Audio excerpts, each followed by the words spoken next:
Les bijoux en argent sont remplis de l'esprit d'une humanité première. Ils ont la force de ce qui a persisté sur la longue durée de l'histoire du Maroc. Pesants ou légers, leurs lignes pures géométriques ou florales leur confèrent une clarté recherchée par les vrais esthètes. Le Sud est depuis toujours le centre de leur fabrication où l'or n'a jamais trouvé sa place. Les bijoux en argent ont d'abord une fonction identitaire. Ils portent les mêmes signes qui couvrent les tapis, les murs, les visages, pour tracer une frontière entre le nous et les autres. Mais pour que leur efficacité soit pleine, les bijoux doivent apparaître avec des significations multiples, qui, additionnées, leur confèrent la qualité du beau. La femme lourdement parée dégage une image saisissante. L'abondance et la surcharge des bijoux qu'elle porte la soustrait du présent pour l'installer dans un monde de rêve. Le sentiment grisant de cette élévation explique les sacrifices à s'offrir ces ornements.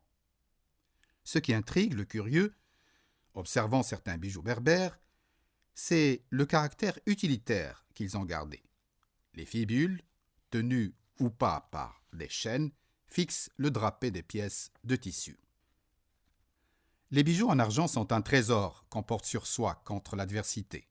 À chaque difficulté de la vie, il était converti. Les pièces de monnaie ajoutées au collier rappellent que la parure est une épargne à moitié échangée. Les bijoux anciens exhibent des signes qui renvoient aux forces mystérieuses du monde. Le triangle de la fertilité, la main protectrice et davantage de signes sont pour la femme toujours inquiète des défenses et aussi des espérances. Les bijoux portés sur la tête, le torse, les mains et les pieds sont un bouclier morcelé contre le mal tapi partout. La main est de tous les talismans la plus évoquée parce que son efficacité remonte au temps préhistorique. Des amulettes renfermant des écrits magiques sont aussi efficaces. Les formes que l'artisan donne aux bijoux en argent sont simples et d'une grande clarté. Le cercle est le plus commun. Il rappelle la douceur, le triangle et son complément, plus agressif, et tous les deux résument les forces de la vie.